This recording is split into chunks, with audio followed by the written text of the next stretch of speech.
Hello everyone, welcome to Eklavya study point. मैं हूं सचिन। आज मैं आप सभी को class 12th mid term exams जो आपके होने वाले हैं, सब्जेक्ट है अपना हिंदी इलेक्टिव, इसके कुछ मोस्ट इंपॉर्टेंट क्वेश्चन आंसर्स आपको मैं करवाने जा रहा हूं, जो कि आपको अपने हाफ ईयरली एग्जाम्स या मिड टर्म एग्जाम्स में देखने को मिल सकते हैं। तो चलिए फिर वीडियो को आगे बढ़ाया जाए। अगर आपकी कोई क्वेरी होती है तो आप इंस्टा पे मुझे मैसेज कर सकते हैं। यूज़र नेम आप सभी के सामने मेंशन है। और अगर आपको हमारे फ्री पीडीएफ नोट्स को डाउनलोड करना है तो आप Telegram group @class12 ESP new group join कर लेना। यहाँ पे भाई एक तो आपको लेटेस्ट अपडेट सारे मिलते रहेंगे और सारी की सारी जो वीडियोस हैं उनके लिंक आपको मिलते रहेंगे और नोट्स भी मिलते रहेंगे।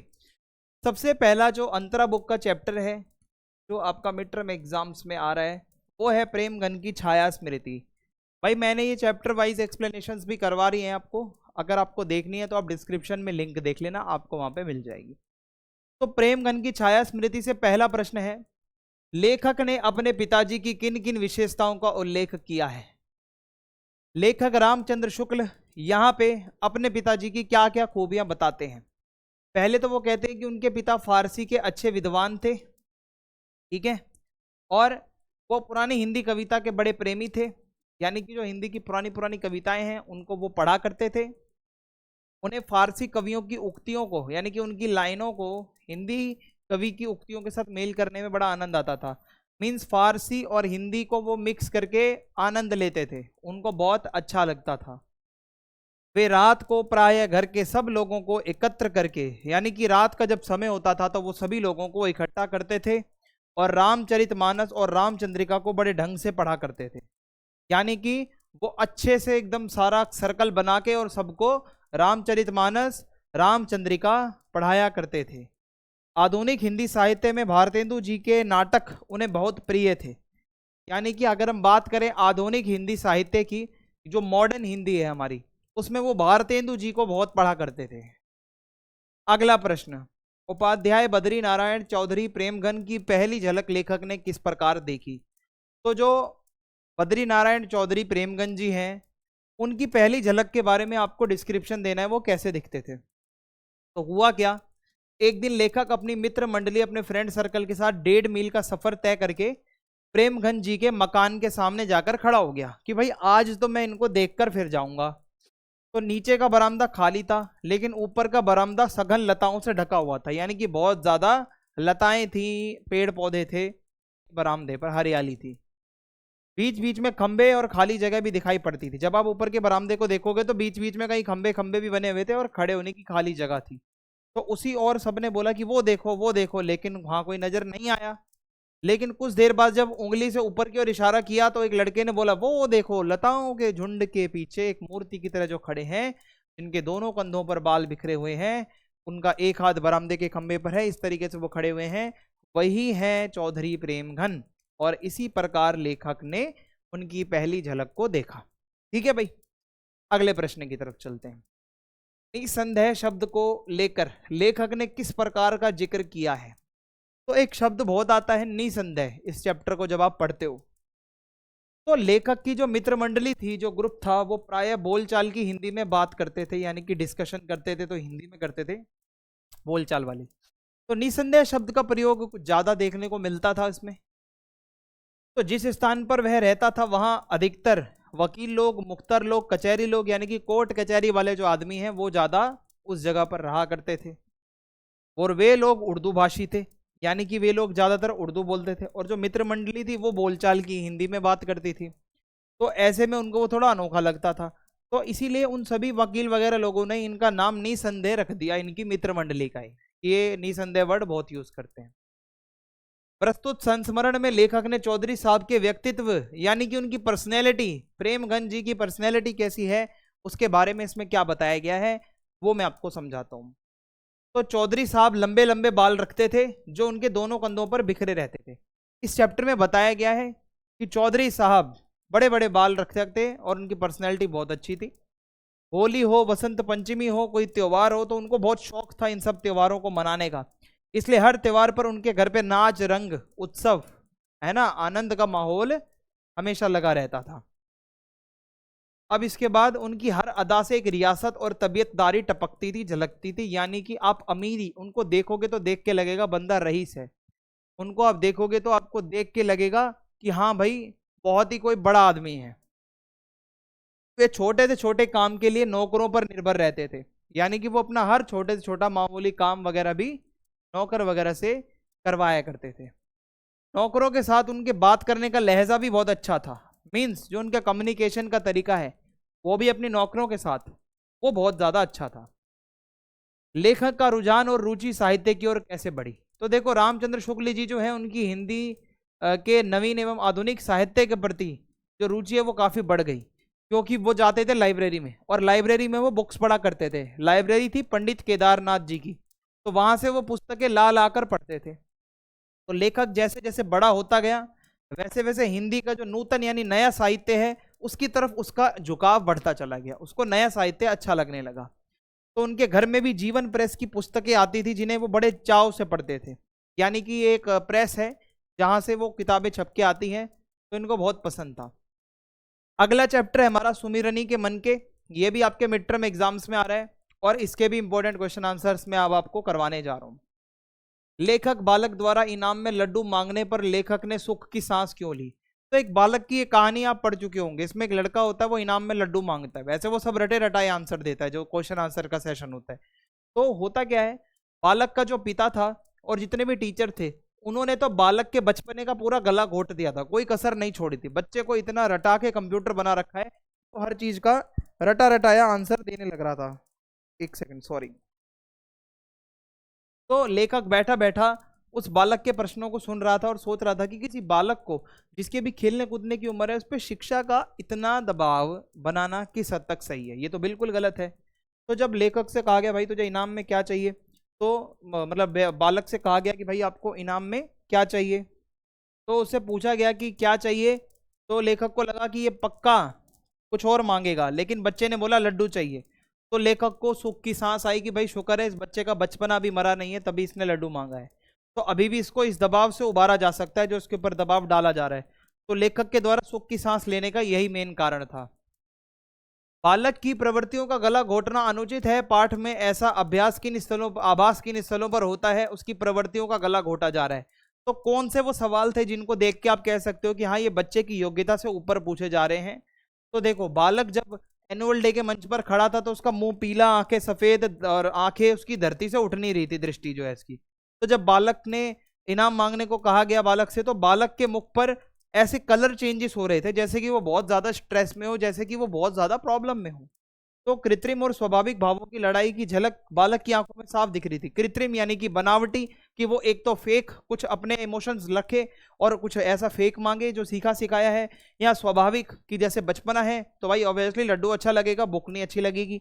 तो उसकी इस दशा से ही पता चलता है कि जो स्वाभाविक प्रवृत्ति होती है उसका गला घोटा जा रहा है। अगला प्रश्न है हमारा, लेखक ने धर्म का रहस्य जानने के लिए घड़ी के पुर्जे का ही दृष्टांत क्यों चुना? अगर आपको धर्म के बारे में जानना है तो आपने घड़ी के पुर्जों का एग्जाम्पल क्यों लिया भाई? तो देखो लेखक ने धर्म का रहस्य जानने के लिए क्या करा, घड़ी के पुर्जे का एक उदाहरण लिया। ठीक है, जब आप घड़ी को खोलोगे तो उसके पुर्जे होते हैं, क्योंकि उन्होंने घड़ी को केवल समय बताने वाली मशीन समझने तक ही सीमित ना मानकर घड़ी को खोलकर देखना, उसकी साफ सफाई, उसके कल पुर्जों के विषय में जानकारी हासिल करने का अधिकार सबका होना चाहिए, ऐसा माना। ये नहीं कि घड़ी बस टाइम देखने के लिए, घड़ी को अगर आप उसका एग्जाम पास कराए ना, अगर आपने उसको ठीक करने का, आप उसको खोल भी पाओगे, उसके पुर्जों की जानकारी भी रखोगे और आपको घड़ी के बारे में सब पता भी होगा, पर बशर्ते आपको उसका ज्ञान होना चाहिए। ज्ञान के बिना खोलोगे तो वो खराब भी हो सकती है। सिमिलरली गोस फॉर धर्म, धर्म के बारे में आप जानो, सवाल करो, लेकिन आपको पता तो होना चाहिए ना थोड़ा बहुत उसके बारे में। तो धर्म से संबंधित भी जो बातें हैं वो धर्म उपदेशकों तक ही सीमित ना रहें, सभी को उसका ज्ञान दिया जाए, सभी को उसका बोध कराया जाए, सभी को बताया जाए कि हाँ जी भाई इस धर्म में ये विषय है और ये कहा जा रहा है। अनाड़ी के हाथ में चाहे घड़ी मत दो, पर जो घड़ी साजी का इम्तिहान पास कर आया है उसे तो देखने दो। कहने का मतलब है भाई देखो हम ये नहीं कहते आप किसी को भी घड़ी पकड़ा दो और वो ठीक कर देगा, घड़ी तो वही ठीक करेगा, समस्या तो वही बताएगा जिसने घड़ी साजी का इम्तिहान या एग्जाम पास किया होगा। तो इस कथन का मतलब है ऐसे व्यक्ति से कोई काम मत करवाओ जो उसके बारे में ना जानता हो। ठीक है, तो यही स्थिति धर्म की भी है, जिस व्यक्ति को धर्म के बारे में पूरी जानकारी है उससे धर्म के बारे में चर्चा करो। लेकिन जिसको तनिक भर ज्ञान नहीं है, को पता ही नहीं है भाई धर्म होता क्या है, तो उससे कोई किसी प्रकार की चर्चा ना की जाए। तो जिस तरह घड़ी साजी का इम्तिहान पास कर आया व्यक्ति खराब घड़ी सही कर सकता है, वही स्थिति धर्म पर भी लागू होती है। अगर किसी ने ग्रंथ पढ़े हैं, पुराण पढ़ी है, तो भाई वो धर्म से संबंधित हर बात को समझेगा भी और समझाएगा भी। ढेले चुन लो पाठ में किस अंधविश्वास की ओर संकेत किया गया है? तो ये जो ढेले चुन लो एक छोटा सा पाठ आया है, इसमें शादी ब्याह की एक रीत बताई गई है जहां अंधविश्वास बहुत होता था। जब मिट्टी के ढेले के आधार पर वधु जो है अपना वर चुनती थी, लड़की एक लड़के को चुनती थी, तो लड़की के सामने कुछ मिट्टी के ढेले रखे जाते थे, खेत की मिट्टी, हवन की मिट्टी, चरागाह की मिट्टी और मसान या शमशान घाट की मिट्टी। लड़की को कोई एक मिट्टी का ढेला उठाने को कहा जाता था, लड़की को नहीं पता था कि उसके अंदर क्या होगा। तो अगर मान लो लड़की जो उसको जो ढेला अच्छा लग रहा है उठाएगी ना, उसको खोलने के बाद जो मिट्टी निकलेगी उसी से उसका भविष्य तय हो जाता था। सोचो कितना अंधविश्वास है। ये अंधविश्वास ही था कि यदि गलती से शमशान की मिट्टी के ढेला उठा लिया तो वो लड़की माना जाएगा कि बहुत अपशगुन कर रही है, अशुभ है, इसके साथ शादी ही मत करो। तो ऐसा अंधविश्वास था। वैदिक काल में हिंदुओं में कैसी लॉटरी चलती थी जिसका जिक्र लेखक ने किया है? तो देखो वैदिक काल में क्या होता था, हिंदुओं में एक लड़का जो है पहेली पूछता था और नारी को उसका रहस्य जानना पड़ता था। पहली बात तो ये होता था पहेली पूछो। फिर स्नातक पढ़कर यानी कि पढ़ा लिखा जो लड़का है वो नहा धोकर माला पहनकर नर किसी बेटी के बाप के घर जाता था और वह उसे गौ भेंट करता था। पीछे वह कन्या के सामने कहीं सात कहीं कम या ज्यादा कुछ मिट्टी के ढेले रख देता था। गौ भेंट के बाद यानी कि गाय की भेंट के बाद वो कुछ वहां पे रख देगा, क्या? मिट्टी के ढेले। अब लड़की को उसमें से ढेला उठाना है जो पीछे मैंने आपको बताया। याद रखना मिट्टी के ढेले के बारे में लड़के को पता है, बट लड़कियों को नहीं पता होता था कि भाई वो ढेला किस चीज का होगा, उसमें शमशान की मिट्टी होगी या खेतों की मिट्टी होगी या हवन की मिट्टी होगी। ठीक है। दुर्लभ बंधु की पेटियों की कथा लिखो। तो इसी में एक क्वेश्चन आता है। दुर्लभ बंधु जो है वो बाबू हरिश्चंद्र जी ने एक नाटक लिखा था। इसमें जो मेन जो एक्ट्रेस मेन लीड रोल में है वो है पुरसरी, पुरसरी नाम से। तो इसमें पुरसरी के सामने सोने चांदी और लोहे की तीन पेटियां हैं, एक गोल्ड की, एक चांदी की, एक लोहे की। तीनों पेटियों में से किसी एक में उसकी मूर्ति पड़ी है उस लड़की की। ठीक है। और स्वयंवर के लिए बुलाया जाता है लड़कों को, सभी को बोला जाता है कि एक पेटी उठाओ।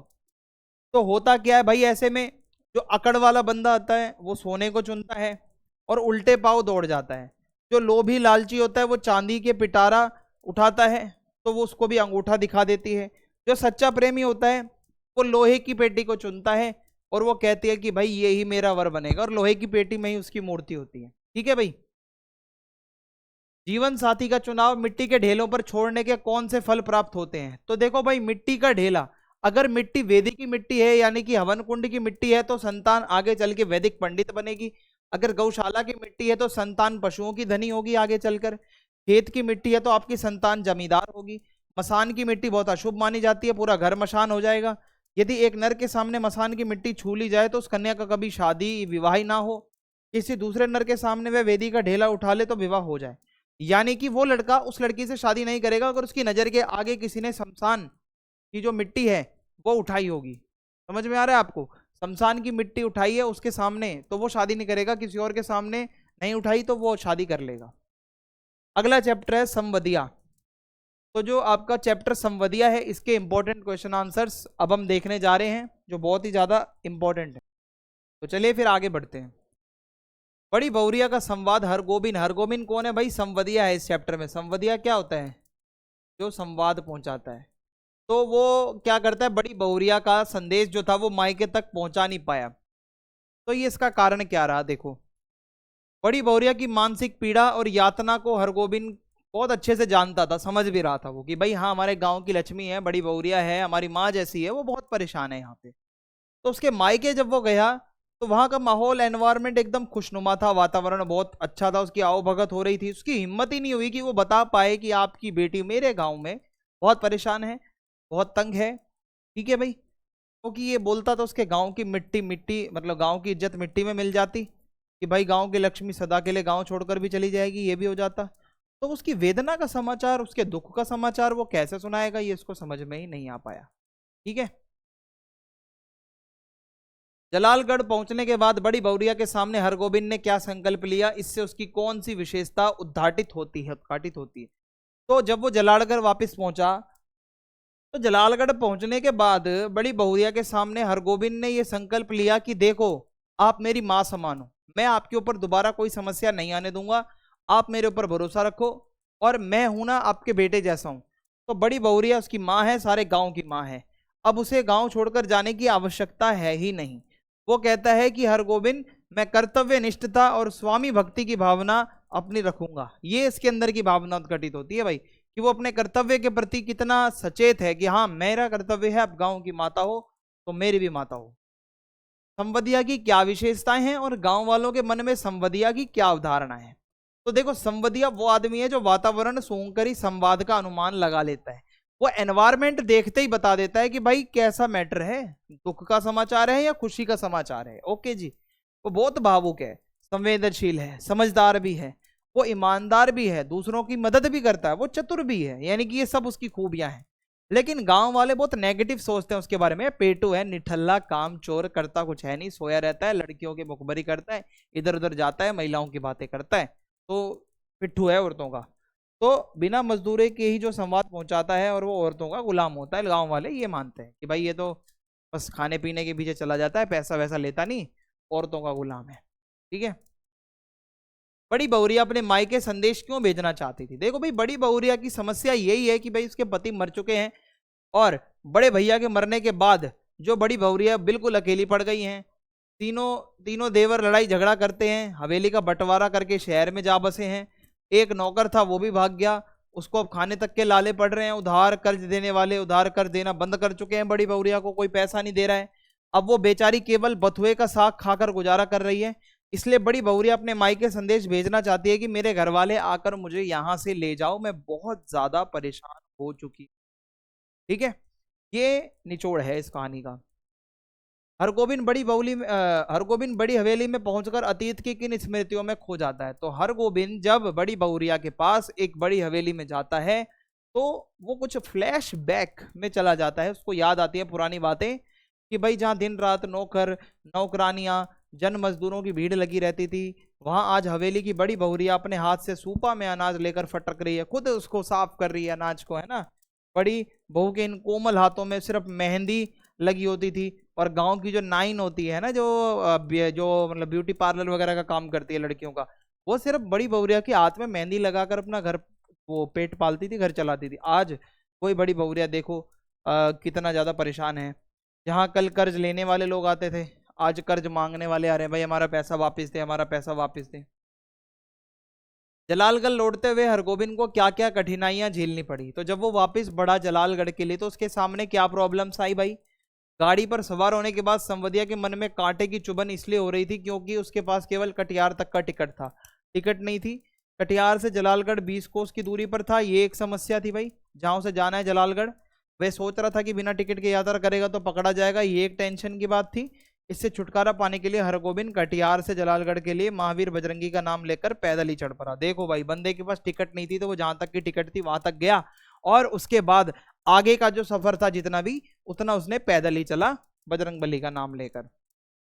संवदिया डटकर खाता है और अफर कर सोता है, इसका क्या मतलब है। तो देखो भाई, संवदिया है जो संदेश वाहक है, उसके बारे में ये धारणा है कि कहीं दूर प्रदेश से किसी का संदेश लेकर वो आता है, सफर में आते आते कई दिन लग जाते हैं, जिससे वो बहुत थक जाता है।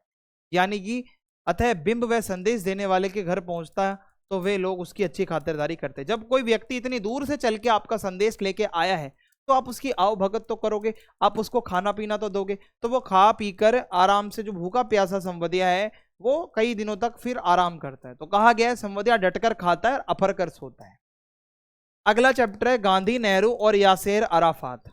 ओके, गांधी नेहरू वाला ये चैप्टर है, तो इसके क्वेश्चन आंसर्स हम देख लेते हैं। रोगी बालक के प्रति गांधी जी का व्यवहार उनके व्यक्तित्व की किस खूबी को दर्शाता है। जो आदमी महात्मा गांधी थे ना, आप मान के चलो इस चैप्टर में जो बताया गया, एक बच्चा बीमार था तो उसकी किस प्रकार से उन्होंने मदद करी थी। तो गांधी जी बहुत दयालु थे, सहृदय दिल वाले व्यक्ति थे, रोगियों की सेवा करना वो अपना धर्म मानते थे। तो बालक के पेट में जब दर्द बहुत ज्यादा असहनीय हो गया तो वो बापू बापू पुकार रहा था, तो बापू का प्यार और सेवा जब उसने देखी वो ठीक हो गया। गांधी जी रोगियों की मनोस्थिति को भांप कर ही उनसे प्रेम का व्यवहार करते थे। वो देख लेते थे भाई रोगी बीमार कितना है, से कितना प्यार से बात करनी है। तो जिन लोगों के पास लोग जाने से भाई बहुत ज़्यादा घबराते हैं, है ना, कतराते हैं, टाइफाइड का रोगी वगैरह हो गया, गांधी जी खुद जाते थे उनके पास और उनकी देखभाल करते थे। तो इससे पता चलता है गांधी जी का व्यक्तित्व बहुत अच्छा था, जैसा इस चैप्टर में बताया गया है। फिलिस्तीन के प्रति भारत का रवैया बहुत ही सहानुभूतिपूर्ण और समर्थन भरा क्यों था? तो देखो भाई, साम्राज्यवादी शक्तियां कई देशों पर अन्याय कर रही थी और अपने अधीन करना चाहती थी। साम्राज्यवादी शक्तियां वो देश होते हैं जैसे ब्रिटेन हो गया, यूरोपियन कंट्रीज हो गई, ये बड़े बड़े देश क्या करते हैं, छोटे छोटे देशों को अपना गुलाम बनाते हैं, ठीक है। तो ऐसे ही क्या हुआ था, फिलिस्तीन को भी गुलाम बनाया हुआ था, अपने अधीन किया हुआ था। तो भारत स्वयं फिलिस्तीन की तरह साम्राज्यवादी शक्तियों का अन्याय का शिकार रह चुका है। भाई हमारे ऊपर ग्रेट ब्रिटेन कितने साल राज कर गया, उसके पहले ईस्ट इंडिया कंपनी कितना राज कर गई। तो ये जब फिलिस्तीन के साथ अन्याय हो रहा था तो भारत भी उसके साथ सहानुभूति रखता था। भारतवासी फिलिस्तीन के लोगों को सही मानते थे और बोलते थे कि उन्हें भी आंदोलन के लिए, आप करो आंदोलन, इंडिया वाले आपको सपोर्ट करेंगे। इंडिया वाले हमेशा से यही कहते थे। और यासिर अराफात, तो गांधी जी, यासिर अराफात फिलिस्तीन के नेता थे और ये गांधी जी को अपना आदर्श मानते थे। तो आप मान के चलो कि रिलेशन बहुत अच्छे थे। कश्मीर के लोगों ने नेहरू जी का स्वागत किस प्रकार से किया जब नेहरू जी वहां यात्रा पे गए थे अपनी?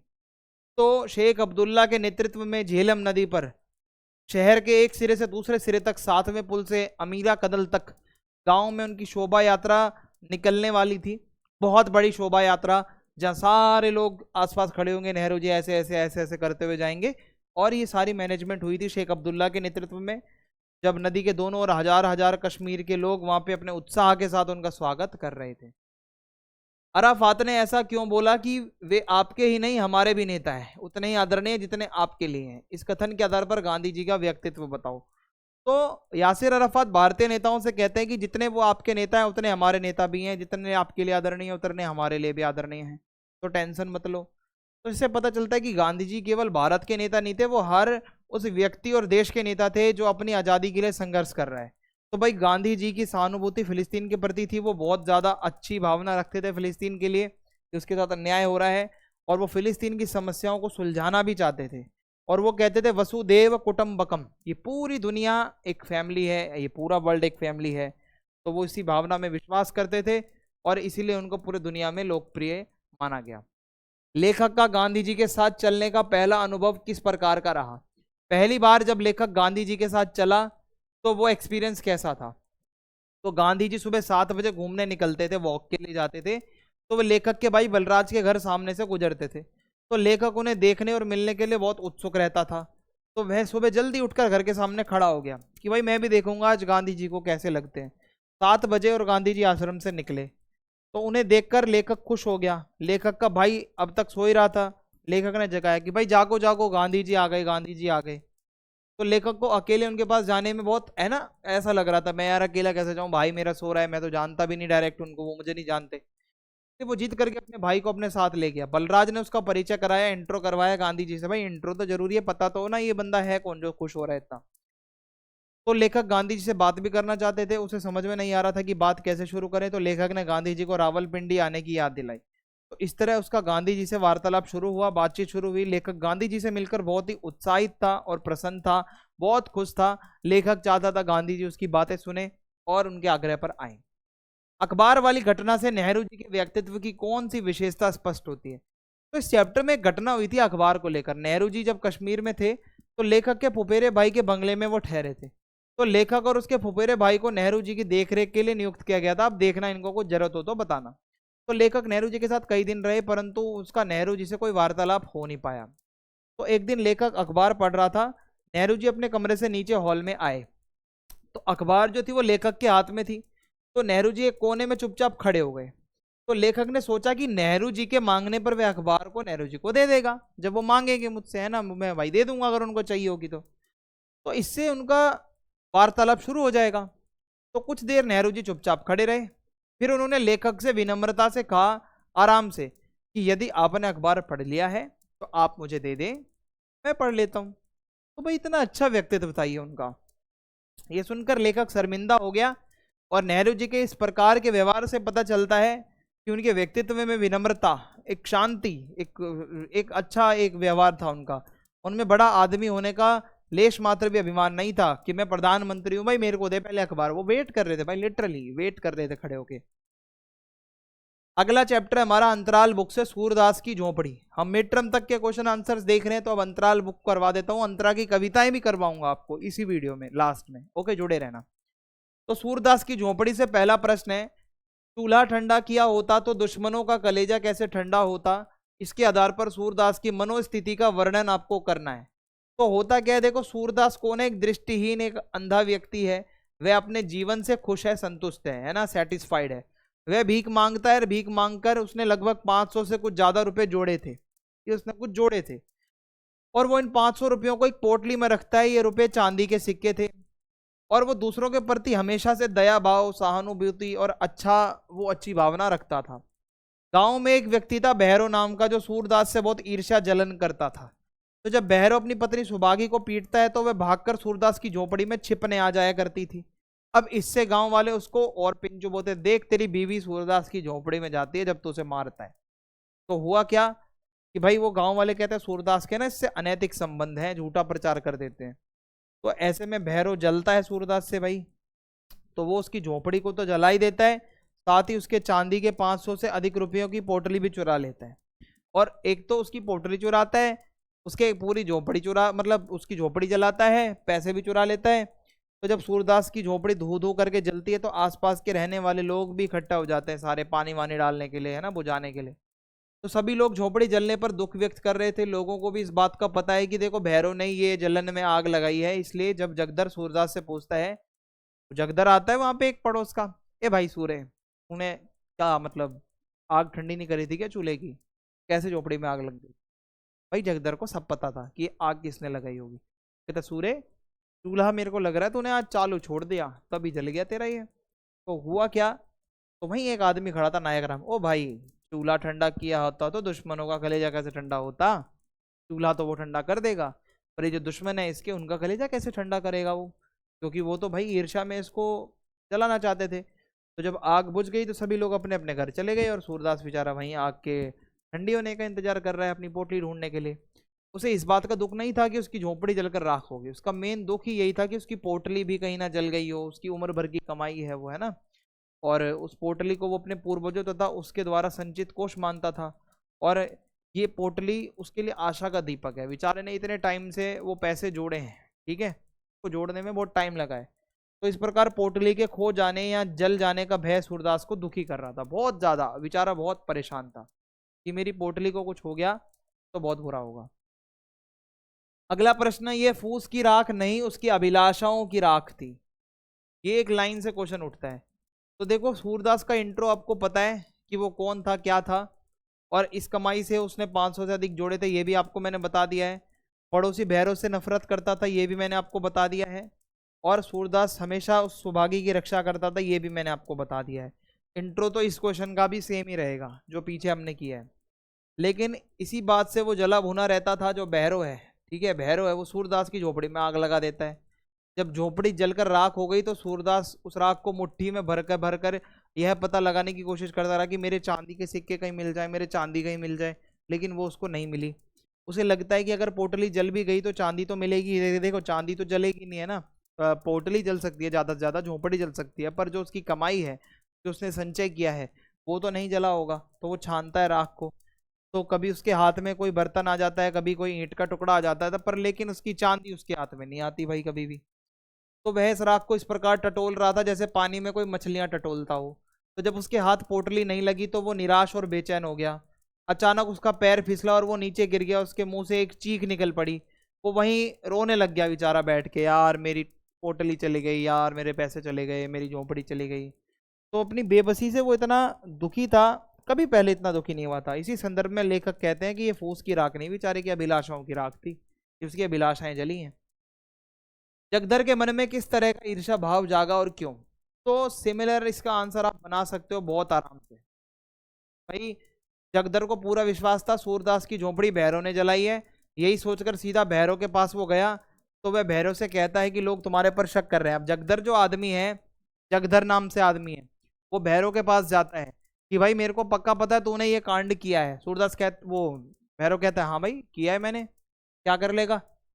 तो वो कहता है, पहले तो भैरव आग लगाने की बात मानता नहीं, पर जब वो बाद में कहता है हाँ मैंने ही दिया सलाई से सूरदास की झोपड़ी जलाई है, तो वहां जगदर को वो पोटली भी दिख जाती है जिसमें सूरदास के पैसे थे। तो जगदर को लगा भाई इसने तो बिना मेहनत के इतने पैसे छाप लिए रातों रात, मेरे को भी कुछ चाहिए इसमें से हिस्सा, वरना मैं बोल दूंगा सबको जाके। तो पहले वो समझाता है कि उसके रुपए वापस कर दे, परंतु भैरव मानने को तैयार नहीं था, बिल्कुल भी तैयार नहीं था। तो जगदर भैरव को पुलिस की मार के बारे में बताता है कि भाई पुलिस कंप्लेंट हो जाएगी। ये भी कहता है कि गरीब की हाय भी जानलेवा होती है। तो इस बात का भी भैरव पे कोई असर नहीं हुआ। फिर तो भाई जगदर की छाती पर सांप लौटने लग गया, अरे यार ये बंदा यार फ्री के पैसे मौज करेगा। मन ही मन वो सोचता है भैरव के पास तो इतने पैसे आ गए हैं, अब वो ऐश की जिंदगी में जिएगा, मौज उड़ाएगा। तो वो अपने बारे में भी सोचता है कि मैं कौन सा दिन भर पुण्य का काम करता हूँ, दमड़ी छदम कोड़ियों के लिए टहनी मारता हूँ थोड़े बहुत पैसे के लिए, बाट खोटे रखता हूँ, बाट वाट तोलते टाइम है ना वो करता है, चीटिंग करता है। तेल की मिठाई घी के की घर बेच, मतलब देसी घी लिख के और तेल की मिठाई बेचता हूँ, काम तो मैं भी बुरा करता हूँ यार। तो यह काम करने के पीछे अपनी मजबूरी मानता है कि भाई मेरी मजबूरी है। तो मन ही मन एक बात ये भी कल्पना करता है कि काश ऐसा ही कोई माल उसके हाथ भी पड़ जाए तो जिंदगी सेट हो जाए, भाई पोटली मिल जाए पैसों की, चांदी की। तो वह भैरव के अमीर होने की बात को लेकर जल रहा था, ईर्ष्या था। तो इसलिए उसके मन में ईर्ष्या का बीज आ गया कि वो सूरदास के पास जाता है और ये बताता है कि उसके रुपए की थैली भैरव ने चुरा ली है। उसने ईर्ष्या ईर्ष्या में जाके बोल दिया। सूरदास जगदर से अपनी आर्थिक हानि को गुप्त क्यों रखना चाहता था? तो जब जगदर ने बोला कि देखो तुम्हारे पैसे पक्का भैरव के पास होंगे, सूरदास कहता है नहीं जी मेरे कोई पैसे है ही नहीं। सूरदास अपने तक रखना चाहता था अपने पैसों की बात, क्योंकि वो नहीं चाहता कि लोगों को लगे कि ये अंधे भिखारी के पास चांदी के ये इतने रुपए कहाँ से आए, 500 से अधिक रुपए कहाँ से आए भाई, ये तो अंधा भिखारी है, गरीब है ना, ये तो चुरा के लाया होगा। तो अंधे भिखारी के लिए दरिद्रता तो अच्छी बात है, लेकिन अगर ज्यादा पैसा आ जाए तो लज्जा की बात है, लोग बोलेंगे, शक करेंगे कहाँ से आया।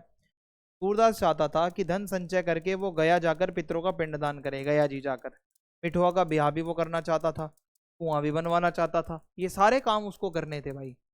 तो वे लोगों को ये एहसास करवाना चाहता था कि गरीबों की सहायता ईश्वर अपने आप करता है। उसका मानना था कि अगर भिखारी पैसा जोड़ेगा तो वो पाप के बराबर है, भिखारी अगर पैसा इकट्ठा करता है तो भिखारी पापी बन जाएगा।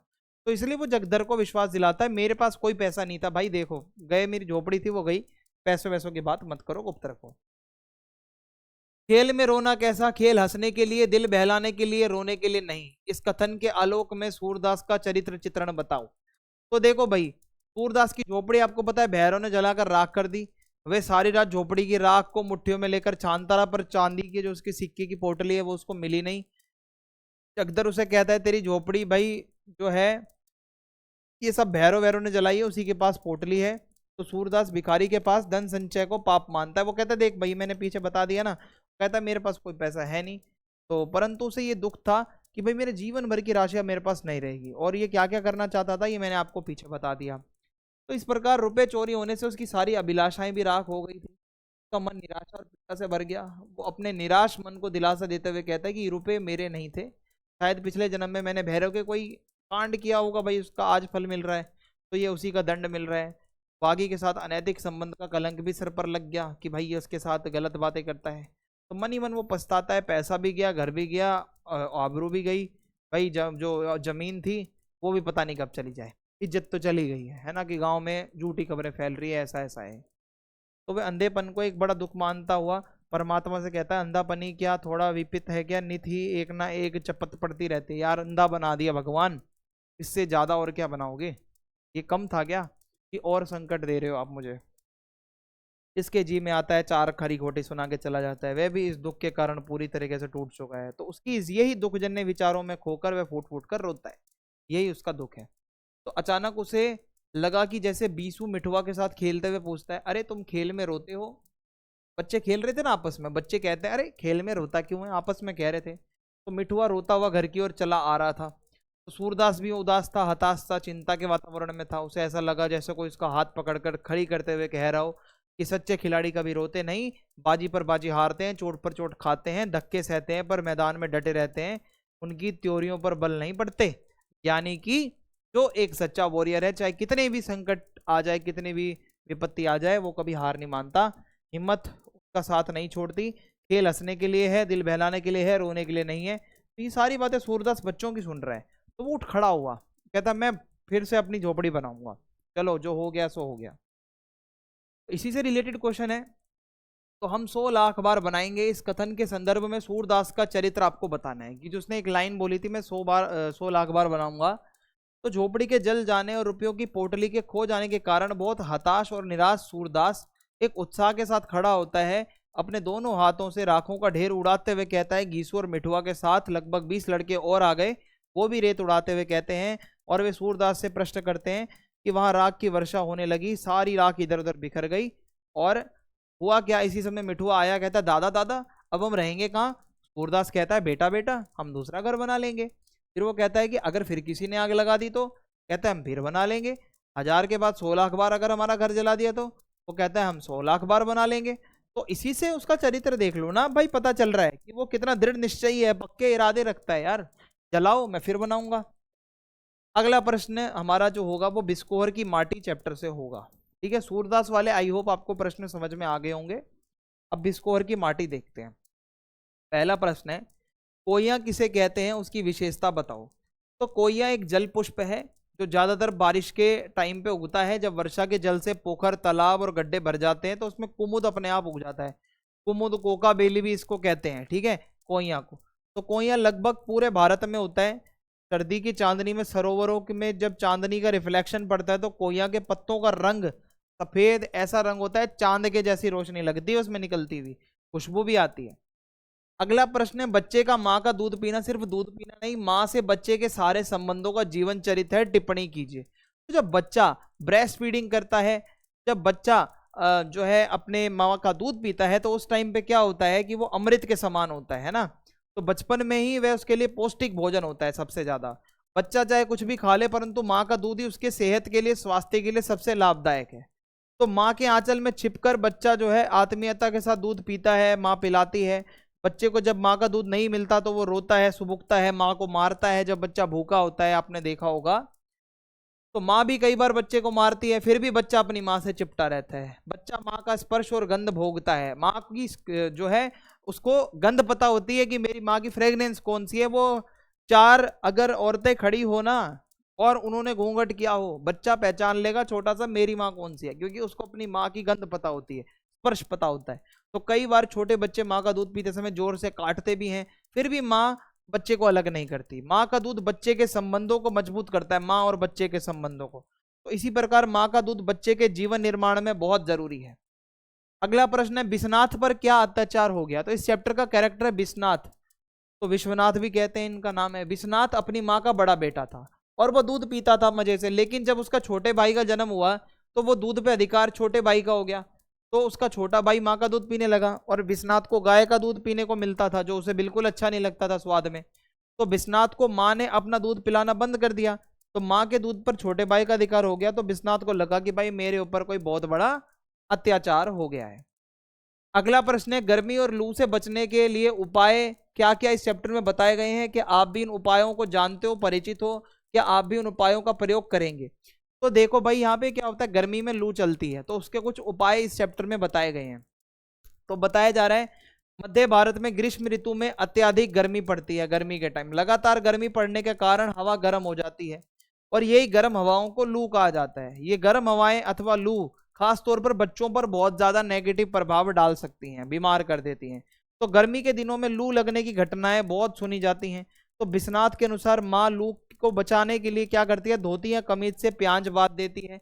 एक ये जुगाड़ है कि आपकी प्याज जो है आप अपनी कमीज में बांध लो। कच्चे आम का पन्ना भी लू से बचाएगा आपको। कच्चे आम को भूनकर गुड़ या चीनी के शरबत के साथ खाओ। शरीर पर लेप लगा लो, के पानी में नहा लो, या भुने या उबले कच्चे आम को पानी में मिलाकर सर धो लो। तो हम भी लू से बचने के लिए ये सब उपाय जानते होंगे, नहीं जानते तो अब जान गए और जरूर हम इसका प्रयोग करेंगे। फूल केवल गंध ही नहीं देते, दवा भी करते हैं। देखो भाई, जो फ्लावर होते हैं वो मेडिसिनल भी होते हैं और फ्रेगनेंस वाले भी होते हैं, आपको पता होगा। ठीक है, तो बताया जा रहा है फूल प्रकृति का एक गिफ्ट है, उपहार है। उनमें वातावरण सुगंधित हो जाता है, जहां फूल वहां सुगंध। तो फूलों की गंध व्यक्ति को आनंद देती है, इसलिए व्यक्ति अपने हसीन पलों को किसी बाग बगीचे में बिताना चाहता है, बाग बगीचे की खुशबू के बीच में। तो सुगंध व्यक्ति को सदैव अपनी ओर आकर्षित करती है, ये सच बात है। सुगंध एक अच्छी चीज है, और परंतु फूल केवल सुगंध ही प्रदान नहीं करते बल्कि दवा भी देते हैं।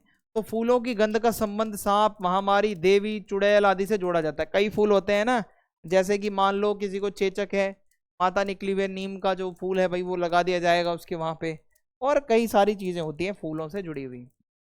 उड़ल का फूल देवी का फूल है। नीम के फूल और पत्ते चेचक के रोगी के लिए ठीक कर देते हैं। पेड़ के फूल में एक अजीब तरीके का नशा होता है, इसे सूंघकर भाई बर्रे और ततैया का डंक और उसके जहर से बचा जा सकता है।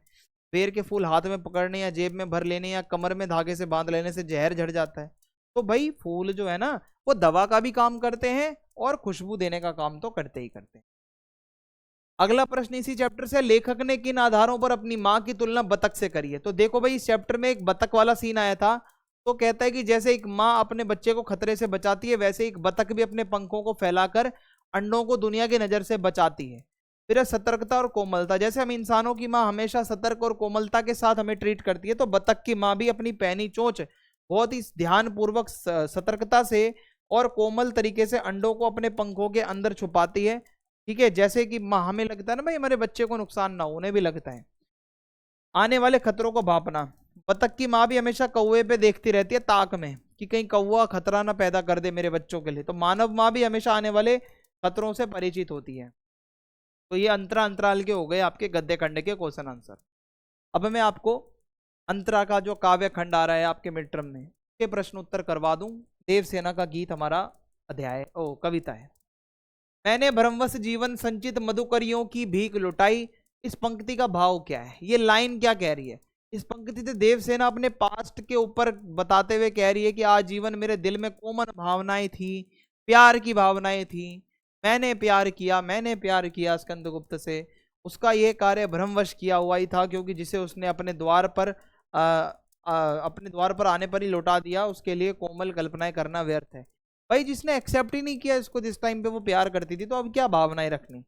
तो इसलिए उसे अंत में उन संचित भावनाओं को भीख में ही लुटाना पड़ रहा है, यानी कि वो अपने जीवन भर में जो उसने कोमल भावनाओं की पूंजी थी वो उसकी सब व्यर्थ हो गई। जो उसने प्यार किया था वो वेस्ट हो गया। तो ब्रह्मवश ये सब हुआ है, वो कहती है। एक लाइन आती है, मेरी आशा आह बावली। तो उससे रिलेटेड प्रश्न है, कवि ने आशा को बावली क्यों कहा है? आशा हमारी एक्सपेक्टेशंस, तो हम जो भी एक्सपेक्ट करते हैं किसी से, हम बावले हैं। कवि ने आशा को बावली कहा है क्योंकि मनुष्य जीवन में अनेक प्रकार की एक्सपेक्टेशंस लगाए बैठा रहता है कि वो ये करेगा, ऐसा करेगा, वैसे करेगा, उसके साथ कोई ऐसा करे, उसके साथ कोई वैसा करे। लेकिन होता क्या है, उसकी अधिकांश आशाएं अधूरी रह जाती हैं अथवा पूरी हो ही नहीं पाती। वो बार बार आशाएं पूरी ना होने पर भी आशा लगाकर बैठा रहता है। हमें कई बारी हमें आशाएं पूरी नहीं होती, फिर भी हम विचार करते हैं कि हाँ काश ये मिल जाए, ये हो जाए। तो निरंतर अगर आप आशा के सारे जीवन जियोगे तो आप बावले कहलाओगे। तो देवसेना को भी बहुत आशाएं थी, लेकिन उसकी आशाएं पूरी नहीं हुई। मैंने निज दुर्बल होड़ लगाई। इन पंक्तियों में दुर्बल पद बल और हारी होड़ में क्या व्यंजना है, क्या बात की जा रही है? तो देवसेना ना अनेक विसंगतियों का सामना करती है, अनेक प्रॉब्लम्स का सामना करती है जीवन भर अकेले। उसके भाई का सारा परिवार होड़ों ने मार दिया, उसके पिता को मार दिया, वो अकेली देश की सेवा में लगी हुई थी। इसके लिए उसने अपने प्यार को भी त्याग दिया देश के लिए। उसका सांसारिक विपत्तियों या संसार की प्रॉब्लम से अकेले सामना करना ऐसा है जैसे वह प्रलयकालीन स्थितियों का अपने दुर्बल पैरों से मुकाबला कर रही हो, कि प्रलय का मुकाबला वो अकेले अपने पैरों के बल खड़ी होकर कर रही है, कोई उसके साथ नहीं खड़ा हुआ। तो उसने प्रलयकालीन परिस्थितियों में जूझने की जो शर्त लगाई, उसे पूरा करने का उसने पूरा प्रयत्न किया कि मैं अकेले लड़ूंगी, परंतु इस शर्त में उसे पराजित ही होना पड़ा, क्योंकि संसार की चालों का सामना वो नहीं कर पाई। बेचारी बहुत दुख झेला उसने, एंड तक भी उसने बहुत दुख झेला। तो देवसेना की हार या निराशा का कारण क्या है? आखिर भाई देवसेना की प्रॉब्लम क्या है? तो देवसेना का भाई बंधु वर्मा और उसके सारे परिवार को हूणों ने मार दिया था। बाहर से लोग आए थे अटैक करने। भाई की मृत्यु के बाद देवसेना अकेली हो गई और भाई के सपनों को पूरा करने के लिए वो राष्ट्र सेवा में लग गई। और वहीं पे वो स्कंदगुप्त नाम के एक राजा से प्यार भी करने लगती है, लेकिन स्कंदगुप्त विजया मतलब मालवा की रानी से प्यार करता है, वो विजया नाम से, वो किसी और से प्यार करता है, ये इससे प्यार करती है। तो इसलिए उसे प्रेम में निराशा ही मिलती है। बाद में स्कंदगुप्त उससे प्रणय निवेदन करता है बहुत टाइम बाद कि मैं देखो देवसेना, मैं आपसे प्यार करता हूं। भाई जब वो टाइम गुजार चुकी है अपना, तब क्या करने आ रहे हो आप? तो राष्ट्र की सेवा करने में भी वह आक्रमणकारियों का सामना नहीं कर पाती और विचारी हार जाती है। आजीवन दुख में विपरीत परिस्थितियों में संघर्ष करना और अपने कमजोर पैरों पे खड़ा होके अकेले लड़ना, इट्स नॉट इजी भाई। कार्नेलिया का गीत है हमारा अगली जो कविता से है। तो इसमें कार्नेलिया का गीत कविता में जयशंकर प्रसाद ने भारत की किन विशेषताओं के बारे में बताया है? तो देखो ये जो गीत है ये उनके प्रसिद्ध नाटक चंद्रगुप्त से लिया गया है। इस गीत में यूनान के सम्राट सिकंदर के महान उत्तराधिकारी सेल्यूकस की बेटी कार्नेलिया भारत की जमीन के बारे में कुछ लिख रही है। भारत की जमीन को देखकर वो बहुत मंत्रमुग्ध हो गई है, खुश हो गई है। हमारे यहाँ की प्रकृति को देखकर जो उसकी कन्या है वो बहुत कुछ लिखे जा रही है, और यही गीत है। वास्तव में ये देश बहुत ही प्यारा है, मधुमेह है। हमारा देश राग एवं प्रेम की भूमि है। भारत वो देश है जहां पर कोई अनजान को भी आश्रय दे देता है। अगर आप जानते नहीं हो किसी को, आप उसको भी आप पनाह देते हो। हमारा ऐसा देश है। तो भारत देश का प्राकृतिक सौंदर्य बहुत अच्छा है। कार्नेलिया बोलती है एक ऐसा स्थान जहाँ लालिमा ही लालिमा है, पेड़ों की शिखाएं तक नाच रही हैं, लाल लाल सूर्य की किरणें उन पर पड़ रही हैं। सुबह का सूर्य बहुत है अच्छा होता है, किरणें ऐसी होती हैं भाई, किरणें छा जाने से वृक्षों की सुंदर शाखाएं लहराती हुई दिखती हैं। वो किरणें जब वृक्षों की शाखाओं पर पड़ती हैं तो वो और सुंदर लगती हैं। कमल के फूलों के पराग को सूर्य की किरणों के कारण जगमगा उठते हैं। तो जब कमल का फूल ऐसे खिला होता है, उस पर किरणें पड़ती हैं तो वो और सुंदर लगता है। हरियाली पर मंगलमय कुमकुम बिखरा हुआ है, यानी कि हरे खेतों पर जब लालिमा बिखरती है सूर्य की तो लगता है किसने खेत पर कुमकुम बिखेर दिया हो। तो बहुत अच्छा लग रहा है। यहाँ के पक्षी भी इंद्रधनुष के जैसे हैं, रंग बिरंगे पंख फैलाए हुए, ठंडी ठंडी पवन के सहारे अपना देश को अपना घर मानकर ठंडी ठंडी हवा के सहारे कभी इधर कभी उधर जाते हैं, और इसको भारत को अपना घर समझकर यहीं रहते हैं। कार्नेलिया कहती है यहाँ के लोगों की आंखों में वर्षा ऋतु के बादलों की तरह करुणा का जल भरा रहता है, अर्थात यहाँ के जन जन के अंदर दूसरों के प्रति करुणा है, करुणा का भाव है, प्यार की फीलिंग है। यहाँ के लोग बहुत अच्छे हैं। यहाँ पर असीम आकाश में बहती हुई वायु की तरंगे किनारा पाकर टकराती हैं, अर्थात चारों ओर की ठंडी हवाएं यहाँ भारत देश में चलती हैं। और सुबह के समय जो तारे रात भर जागते हैं, सुबह जब सूर्य उगता है तो तारे फेड होने लगते हैं, लगता है अब तारे को भी सोने का टाइम हो गया है। तो कहने का मतलब है जब सुबह सुबह उषा की देवी यानी कि मॉर्निंग गॉडेस आती हैं तो वो सूर्य रूपी अपने गोल्डन कलश को लेके बिखारती हैं सुबह सुबह, तो पूरे में लाल लाल गोल्डन गोल्डन किरणें हो जाती हैं। उड़ते खग और बरसाती आंखों के बादल में क्या विशेष अर्थ व्यंजित होता है? तो उड़ते खग के माध्यम से बताया जा रहा है कि भारतवर्ष में सबको आज़ादी है, कोई कहीं भी जा सकता है। हमारे संविधान में ये कह रखा है, इसलिए यहाँ प्रत्येक प्राणी को अपने घर जैसी सुख सुविधाएं प्राप्त होती हैं। आप कहीं भी रहो, सब आनंद में रहते हैं, सुख से रहते हैं। बरसाती आंखों के बादल के माध्यम से ये बताया जा रहा है कि हर व्यक्ति के लिए दूसरे व्यक्ति के लिए प्रेम भाव है, लोग एक दूसरे को प्यार करते हैं हमारे देश भारत में। जहाँ पे फिर है सरोज स्मृति, हमारी अगली कविता। सरोज के नववधू के रूप में जो वर्णन है वो आपको करना है अपने शब्दों में। जब सरोज की शादी हो रही थी तो नववधू के रूप में सरोज के ऊपर सबसे पहले कलश का पवित्र जल छिड़का गया। वह मंद मंद हंसती है, अपने पिता की ओर देखती है, निराला जी की ओर, और उसके सुंदर चेहरे पर भावी दाम्पत्य जीवन की सुखद अनुभूतियां मुखरित हो रही थी कि आने वाला जो उसका भावी जो दाम्पत्य जीवन होगा, मैरिड लाइफ होगी, वो बहुत अच्छी होने वाली है। वह खिली हुई कली के समान लग रही थी, एकदम अच्छी, कि अंग अंग में खुशी व्यक्त हो रही थी। उसके नेत्र झुके हुए थे तथा होठ थर थर कांप रहे थे, है ना।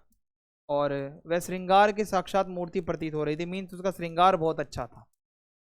एक होपलेसनेस भी थी कि भाई वो कांप भी रही थी। आकाश बदलकर बना मही में आकाश और मही का क्या मतलब है? तो इस लाइन में कवि ने आकाश को नायक और मही को नायिका के रूप में बताया है। कवि को लगता है कि मानव वातावरण में सर्वत्र दाम्पत्य भाव व्याप्त हो गया है, इसलिए आकाश भी ऊपर रहने के भाव को त्याग कर अपनी प्रियतमा धरती से मिलने नीचे आकर उसके साथ एकाकार हो गया है। यानी कि भाई आसमान भी धरती से प्यार कर रहा है और आसमान खुद उतर के नीचे आने वाला है। ऐसा लग रहा है कि मानो चारों तरफ शादियां ही शादियां होने वाली है, दाम्पत्य जीवन फैल रहा है। सरोज का विवाह अन्य विवाहों से कैसे अलग था? तो देखो बाकी शादियां अलग होती हैं पर सरोज की शादी थोड़ी सी डिफरेंट थी। सरोज का विवाह थोड़ा अलग था। उसके विवाह में उसके पिता ने कोई दान दहेज नहीं दिया था, कोई सगा संबंधी नहीं आया था। सरोज के पिता ने किसी को भी निमंत्रण पत्र नहीं दिया था, शादी का कार्ड। इस विवाह में कोई शादी के गीत नहीं गाए गए, रात रात लोगों ने जागा भी नहीं कोई। तो इस विवाह में कुछ सामान्य जनता के लोग थे, साहित्यकार लोग थोड़े बहुत ही आए थे। विदाई के समय कन्या को जो शिक्षा दी जाती है, जो एक माँ देती है, वो भी जो है उसके पिता ने दी थी। वह लता वहीं की जहाँ कली तो खिली, इस लाइन में क्या बताया जा रहा है? इस पंक्ति के माध्यम से कवि ये कहना चाह रहे हैं कि सरोज की माता उस परिवार की थी जिस ननिहाल में सरोज कुछ दिन ससुराल में रहने के बाद गई थी। यानी कि उसकी माता का घर जो सरोज का ननिहाल है, तो शादी के कुछ दिन बाद सरोज भी यहीं शिफ्ट हो गई थी अपने ननिहाल में। और जब वो वहाँ पर गई सरोज उसी लता रूपी माता के कली के रूप में खेली, जैसे उसकी माता थी वैसे ही सरोज। यहाँ लता सरोज की माता का है कि भाई वो एक लता और उसकी कली सरोज है ना, तो वो भी वहीं पे रही थी। सरोज की माता का तो वह मायका था, पर सरोज को भी अपनी माता की मृत्यु के बाद जब उनकी डेथ हो गई ना सरोज की मम्मी की, तो सरोज अपने ननिहाल में रही और उनको बहुत प्यार दिया गया। यह दीप अकेला मैंने देखा एक बूंद हमारी अगली कविता है, जहां से मैं आपको इंपॉर्टेंट क्वेश्चन आंसर्स बताने जा रहा हूं। दीप अकेला के प्रतीकार्थ को स्पष्ट करते हुए यह बताइए कि उसे कवि ने स्नेह भरा गर्व भरा मदमाता क्यों कहा है। तो दीप अकेला, एक अकेला दीप, एक समाज का वो व्यक्ति बहुत काम का है, वो बहुत ही गर्व से रहता है। कविता ने दीप अकेला को उस अस्मिता का प्रतीक माना है जिसमें लघुता में भी ऊपर उठने की गर्व भरी व्याकुलता और विद्यमान है, उसमें स्नेह अर्थात प्रेम रूपी तेल भरा हुआ है। ऐसा व्यक्ति जो समाज का बहुत अच्छा है वो गर्व से ऊपर उठेगा, लघुता से भी ऊपर जाएगा, इसके अंदर प्रेम भरा हुआ है, तेल रूपी प्रेम, ठीक है। और यह गर्व से युक्त होकर ऊपर उठता है और मस्ती से भरकर अपना प्रकाश चारों ओर बिखेरता है। तो ऐसा व्यक्ति जो अकेला चलता है, जो बहुत ज्ञान वाला है, वो मस्त रहता है, ठीक है, और चारों तरफ अपना प्यार वगैरह बिखेरता है गर्व से। और यह अकेला होते हुए भी एक आलोक स्तंभ के समान है जो रोशनी फैलाता है, समाज का कल्याण करेगा, एक ऐसा व्यक्ति जो समाज को आगे लेकर जाएगा। यह दीप अकेला है पर इसको भी पंक्ति को दे दो, इस आधार पर व्यष्टि का समष्टि में विलय क्यों और कैसे संभव है। देखो, दीप व्यक्ति का प्रतीक है और पंक्ति समाज का। तो एक दीपक है, बहुत पढ़ा लिखा बंदा है, ये जो दीप होता है एक ये सिंबल है,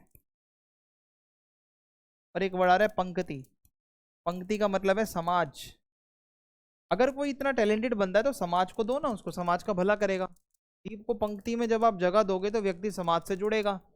व्यक्ति अगर सर्वगुण संपन्न है तो वो सार्थक तभी है जब समाज के काम आएगा, समाज के साथ मिलकर वो अपनी सेवा करेगा, राष्ट्र को मजबूत करेगा, देशभक्ति करेगा। क्षण के महत्व को उजागर करते हुए एक बूंद कविता का मूल भाव बताओ। तो देखो भाई, मनुष्य अपने क्षण भर के जीवन को भी बूंद की तरह सार्थकता प्रदान कर सकता है। मनुष्य का प्रत्येक क्षण बहुत कीमती है। एक बूंद जब समुद्र से उछलती है तो सूर्य की किरणों में रंगती है, फिर वापस आके समुद्र में मिल जाती है। सिमिलरली हमारी लाइफ है, हम इंसान पैदा होते हैं, उस ईश्वर के समुद्र से निकल के इस धरती पर आते हैं, कुछ समय बिताते हैं रंग बिरंगे, फिर वापस हम उस समुद्र में या ईश्वर में जाके मिल जाते हैं। ये इसमें बताया जा रहा है, ठीक है। कभी कहता है एक बूंद सागर से अलग होती है, नष्ट होना तय है, जैसे हम पैदा होते हैं नष्ट होना तय है। बूंद सागर से अलग होकर स्वयं नष्ट हो जाती है, परंतु सागर कभी नष्ट नहीं होता। सागर क्या है? ब्रह्मा है। सागर क्या है? हमारे जो है भगवान है। सागर से बूंद रूपी जीव थोड़े समय के लिए अलग होता है, पर वापस उसको वहीं जाना होता है, ये आपको पता है, ठीक है जी। अगली कविता है आपकी प्राचीन कविता है भारत राम का प्रेम और इसके तुलसीदास जी के पद। तो इसमें हमें सबसे पहले प्रश्न आता है, हारे हूं खेल जितावही मोही। तो भरत का ये जो कथन है इसका मतलब क्या है?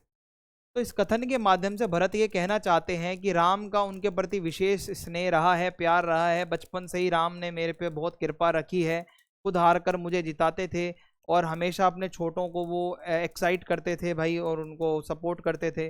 वे अपने बड़े होने का लाभ कभी नहीं उठाते थे, अपने छोटे भाइयों का ध्यान रखते थे, उन्हें प्रसन्न देखने के लिए वो खुद हार जाते थे। मैं जाने निज नाथ स्वभाव में राम स्वभाव की क्या विशेषताएं बताई है। तो यही बताया गया, श्री राम दया ममता करुणा के प्रतीक हैं। राम का स्वभाव ऐसा है कि वे तो अपराधी पर भी गुस्सा ना करें, अपने छोटे भाइयों के प्रति उन्हें बहुत प्रेम है। वे स्वयं हार कर भी अपने भाइयों को जिता देते हैं, कभी भी किसी के मन को नहीं दुखाते, ना किसी के प्रति गलत भावना रखते हैं। तो भगवान श्री राम तो मर्यादा पुरुषोत्तम है ना भाई। राम जी के वन गमन के पश्चात उनकी वस्तुओं को देख देख कर माँ कौशल्या कैसा अनुभव करती है, अपने शब्दों में बताओ। तो जब राम जी वन चले जाते हैं तो उसके बाद राजा दशरथ की भी मृत्यु हो जाती है, और ऐसे में माता कौशल्या बहुत व्यथित होती हैं, परेशान होती हैं। घर में जहाँ कहीं भी उन्हें राम जी से रिलेटेड बचपन की कोई खिलौना कोई वस्तु दिखती है तो वो याद में रोने लगती हैं।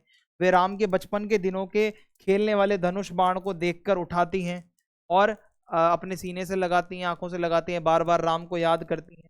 और इसी प्रकार बालक राम के नन्हे नन्हे पैरों की जूतियां उठाती हैं, अपने आंखों से अपने दिल से लगाती हैं, ठीक है भाई। तो बहुत परेशान है। अगली कविता है 12 मासा। 12 मासा से क्या प्रश्न बनते हैं? अघन मास की विशेषताएं बताते हुए जो नागमती है उसकी क्या विहता है, क्या उसकी स्थिति है, सिचुएशन है, आपको बताना है। अघन हिंदू कैलेंडर का एक महीना है जहाँ दिन छोटे होते हैं, रातें लंबी हो जाती हैं, मौसम ठंडा होता है। तो ऐसे में जो नागमती जी है ना, वो बहुत ज्यादा दूरी को फील कर रही हैं, बहुत ज्यादा। वो अपने पति के वियोग में यानी कि बिछड़न में बहुत परेशान है, असहनीय है, वो सहन नहीं कर पा रही हैं।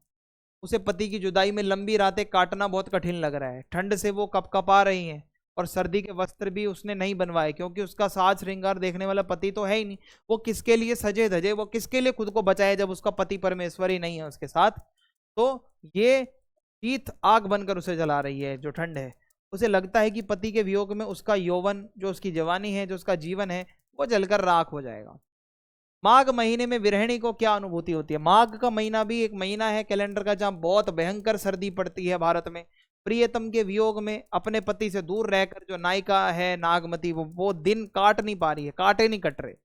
तो माघ की वर्षा के समान उसकी आंखों से निरंतर आंसू निकल रहे हैं। जैसे बारिश होती है इस महीने में, वैसे आंखों से आंसू निकल के उसके कपड़े भीग रहे हैं पूरे, और वो उसके आंसू उसके कपड़ों पे जाकर चुभ रहे हैं।